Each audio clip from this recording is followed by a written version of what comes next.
урматтуу жетекчилер, урматтуу Бакытбек Өмүрбекович, бул жерде ошо 2010-жылы ушул жерде маалыматыңыз бар. Жанагы тополоодон кийин 500 гектар жер тилкеси ажыратып берилгенде жаңы конуш болот депчи. Ошо боюнча азыр архитектор турат, кадастр турат, ОМС турат. Кыскача маалымат берип койсоңор, эмнелер каралган болчу ошо боюнча кыска маалымат бергиле. Анан жеринен да көрөлү, макулбу? Бүгүнкү күнгө карата шаарыбыздын 3224 жарана кең сай массивинен жеке менчик турак жай куруу үчүн жер тилкесин берүү жөнүндө Ош шаар мэриясынын токтомдору кабыл алынып, жарандарга бөлүштүрүлүп берилген. Канча үй курулду 3224төн? 100дөн ашуун. Мыйзам боюнча мына арадан 15 жыл өтүп кетти, же канча өтүп кетти? 14 жыл, 15 жыл кетти. 15 жылга баратат. Жер тилке алган жарандардын алды каза болуп калыптыр, жок экен бул жердечи. Ошол боюнча кандай мыйзам чегинде жумуш алып барышыбыз керек? Токтомду чыгарганда жергиликтүү бийлик өзү карап чыгарат. Эгер ошол жылдар 2 жыл деп көбүнчө жазылат. Бүт токтомдоргочу 2 жылдын ичинде ошону реализация кылыш керек. Кылбаса ал жаран каза болду болбоду сөз мыйзам түрүндө өтүп кетет кайра мамлекеткечи. Эгерде каза болгон жарандар болсо, ал тем более анда мамлекетке кайтарылат. УКСындагы маалыматын угуп койбойлукпу? Канча каражат бөлүнгөн, канча каражат освоили, канча каражат калды дегенди маселеде. Инфраструктуранын курулушу мамлекеттик дирекция тарабынан башталган. Мамлекеттик дирекция тарабынан башталып 2011 миллион сом акча ошол мамлекеттик дирекция тарабынан. Канча дейсиз? 211 миллион 924 миң. Эмне жумуштар аткарылды ушу 211 миллион сомго? 11 миллионго биринчи бул жер пустой жер болгондуктан о ДЭУдан ушул жака чейин жолду ремонттоп калыбына келтирип, кеңейтип, шагылдап ушул жака чыккан жолдор башталган. Канча узундугу канча жол болду ошонун жолдун эмеси? 4,5 километр ушул жерге. 4,5 километр жол курулду. Так. Тогу асфальт төшөлгөн жок, эме болду, бул таш жол. Таш жол, шагыл жол. Так, дальше. Андан кийин мына бул жака суу чыгаруучу насостун завод бар дейди. Подстанция. Ал жерде 1700 киловаттан долбоор боюнча 4 агрегат туруш керек эле. Бирок 2 агрегатты коюп, 2 агрегатты ошол имараттын экөөнү агрегаттап иштетип, мына 1200 турба менен суу чыгарып, мына бул жерде бассейн суточный регулированиени жасалат. Көлөмү 80 000 кубтук бассейн, ушуга сууну толтуруп, андан кийин ушул жерден арабандын башына чейин 10.750 метр бетон канал акырына чейин алып барылган. Мына ушул жерге ылдыйдан 1800 метр мына линия. Ондук линия келип, аны трансформатор менен, миңдик трансформатор эле. Бул ошо 211 миллион ичинде болду, Ооба, ичинде. Бул башка деп атпадыңыз беле? Бул эмне бул миңдикке башка акча каражат бөлөнгөн деп көчүп айтып эле. Эмес, ошол өз дирекция тарабынан курулган ушул линия. Түшүндүм. Так, айтып бериңиз. 211-дин ичинде. Ошо тастап. Ондук линия, туурабы? Бул жерге ошол светти берип, жерге кылып, ушул жерге полный иштетилген да бул ошондо. 860 миллион акча бөлүнсө, 57 миллиону генпланга кетсе, 211 миллиону жол, бассейн, арык, ондук линия, 3 финский дом дедиңиз, туурабы? Калган акчалар каякта? Допустим, 860 плюс 57, Ош областтык капиталдык курулуш башкармалыгына. Калган Ош областтык капиталдык курулуш башкармалыгына. 860 миллиондон 60 дейм, 800 миллион калдыбы? 800 миллион, 200 миллион деңиз, грубо. 800 миллион, 600 миллион. Акча жок да. Бул жаңы конуштун баштаганыбызга мынакей быйыл 15 жыл болуптур. Жумуш эч кандай аткарылган жок. Татнагай кылып жасап койсок болот эле да. Эч бирөөнүн бир башы оорубайт экен. Бул эми мамлекеттин акчасы кетти да буга. Мамлекеттин акчасы кетти. Ушу шаардын 1600 канча дедиңиз? 24 гектар. 1624 гектарды жерди өздөштүрүп кичине бир чакан шаар болсун деп мамлекеттин акча каражат бөлсө, жер бөлсө, ушуну бир целенаправленно пайдаланбаптырбыз да. Ушул бойдо мынакей дирекция убагында дирекция жок болуп кетти. Дирекцияга бөлүнгөн каражаттар баардыгы жок болду. Эмне болуп жок болду? Эч кимге белгисиз. Силерге УКСка бөлүнгөн тапшырмалар толук аткарылган эмес. Эми азыр силер госдирекцияны күнөөлөйсүңөр. Алар силерди күнөөлөйт, мына биз убагында өткөрүп бердик элек, мынакей облукс жасаш керек эле депчи. Подстанцияңыз бул эми кура албайсыз, туурабы? Бул азыр мына жерине да барып көрөбүз. Бул жерде где-то бир 30% гана жумуш аткарылыптыр. Линияны санап алганда да, линия турат, линия добротный болуптур. Линия сөз жок, сонун болуптур. Трансформатор келген трансформаторлор кандай болот эми? Алан шаардын мэри катары ушул жерде келип көрүп, акыбал бул жерде абдан начар. Бул жерди көзөмөлгө алып, кайтып акча каражатын бөлдүрүп, ошол дирекция сыяктуу кылып же бир башка ишкана түзүп, жеке көзөмөлгө алып, бул жаңы конуштун тагдырын чечиш керек да. Мынакей урматтуу прокурорубуз менен, урматтуу ички иштер башкармалары менен, төрага менен бирдикте, ГКМ менен бирдикте ушул маселени чечиш керекпиз. Ушуну сиздер да урматтуу жетекчилер, урматтуу Бакыт Өмүрбекович, урматтуу Темиржол Чеевич, ушуларды кандай кылсак болот, бир сунуш берсеңиздер. Биздеги маалымат боюнча да кичине кыскача айта кете турган болсом, жана подстанция жадап УКСтан теги Алмазовичти айтып кетпеди, Рустам Алмазович, ал боюнча кылмыш иши козголуп, бүгүнкү күндө азыр областтык сотто каралып атат. Бул 2 жолу Верховныйга чейин айланып келди.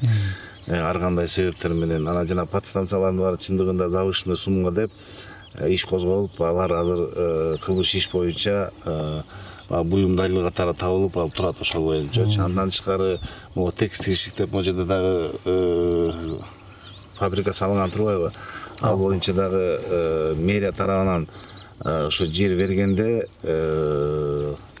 жердин баасын төмөндөтүлгөн баа деп бааланган деп туруп кылмыш иши козголуп, ал жерден да 33 миллион сом ушерп аныкталып, 33 миллион сом Ош шаарынын мэриясына өндүрүлүп, прокуратура тарабынан кылмыш иши боюнча сотко кетип, ал боюнча да жыйынтыктар кабыл алынган. Анан эми азыр бул жерде жанагы бассейн боюнча жол 211 миллион деп атат. Тиги обул курулуш башкармалык тарабынан дагы 146 миллион сом бөлүнгөн деп атат. Ички жолдорго да 100 миллион дейт, 60 миллион деп.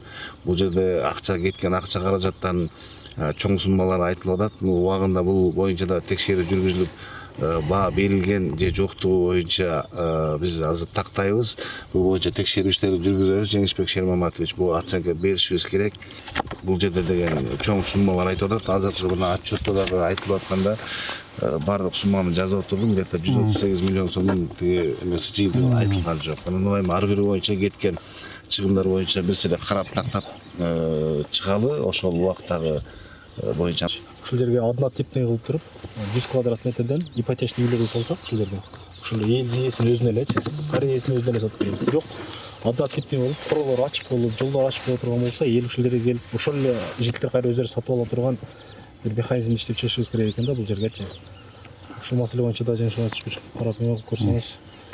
Бүгүн 2025-жылдын 7 апрелинде көчмө жыйынга тапшырмалар Кеңсай массивинде канча жер тилкеси берилген, канча үй курулду, инвентаризация жүргүзүлсүн, аткаруу мөөнөтү апрелдин этегине чейин. Экинчи, Кеңсай массивинде үй курууга жер бөлүп берүү боюнча токтомдорду жокко чыгаруу маселесин карап, чыгып сунуш берилсин. 3000 земельный участок ошол бойдон турат. Же үй курулбайт, бул токтом чыккан жер участок алган жаран барбы, жокпу, ал бир гана Кудайым билет.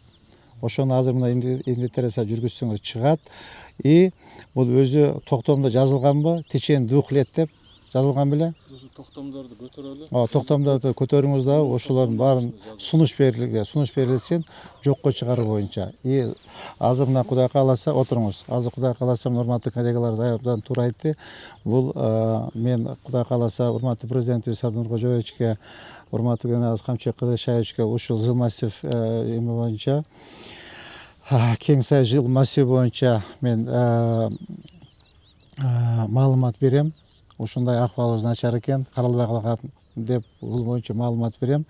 Дирекция түзүш керек, кайтаданчы жеке мен ойлоп атам, эми Камчыбек Кыдыршаевичтен сурансак ошо кесе жеке өзүнүн көзөмөлүнө алып берсе ушул жери депчи, ушу бөлүнгөн каражат боюнча, эме боюнча ошол киши мен ойлоп атам, бир жыйынтык болот эле депчи. Азыр дагы бир туура эмес кишилер болуп калса, мамлекеттин акчасы, элдин акчасы туура эмес пайдаланып жок болуп калабы деген үмүттөмүн да. Ошон үчүн ушул тапшырмаларды аткарылыш керек.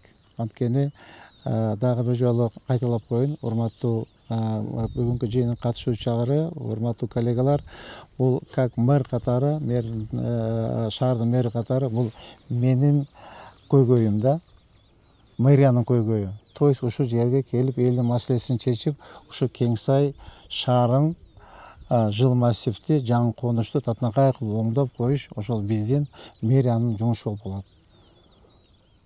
Мэр иштебесе, мэрия иштебесе, анда бул жерде раскулачивать эле бири-бирден участок алып кете берсе, анда кандай? Анда мыйзам деген болуш керек, тартип деген болуш керек. Мыйзам иштеш керек, тартип иштеш керек. Буну көз дирекциядан мына жерге сууну неме кылып, мынадан ана БСРге освещение кылып, иштетип, иштеп алган. Иштеген ана кийин ушундай болуп калды. Иштегенби бул? Ооба, иштеген. Şu kırığın 24'te ячейка kırığın şu. Eşitme yok mu içinde? Her birinde bunlar var. Bir yerde karol kişi var mı? Караол койбой атыр деп. Ya. Караол койбой атыр. Karavol koy baktır bu жерде. İçindekiler mi?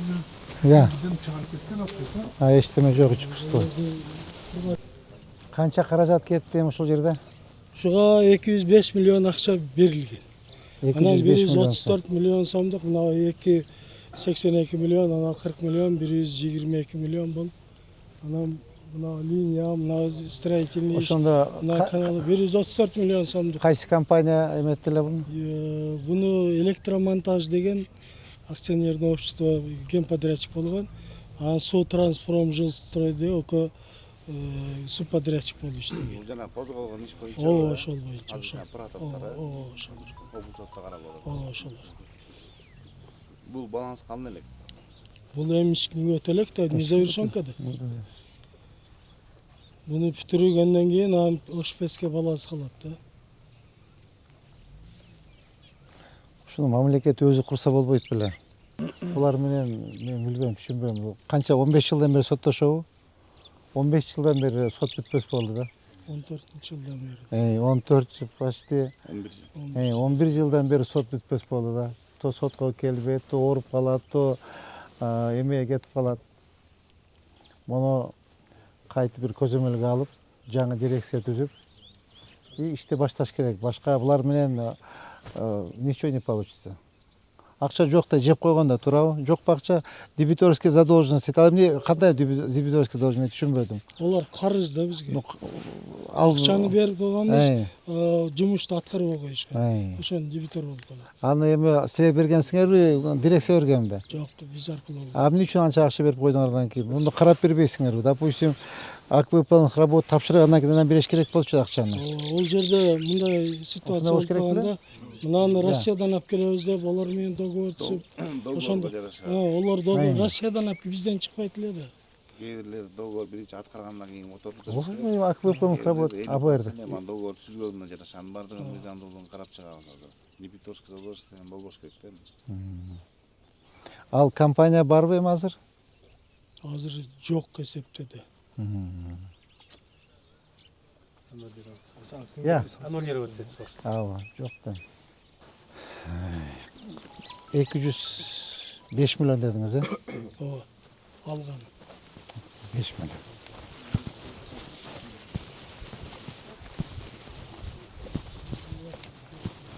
Просто жалко да карасаң, мыяктар да жалко көрүңүзбү?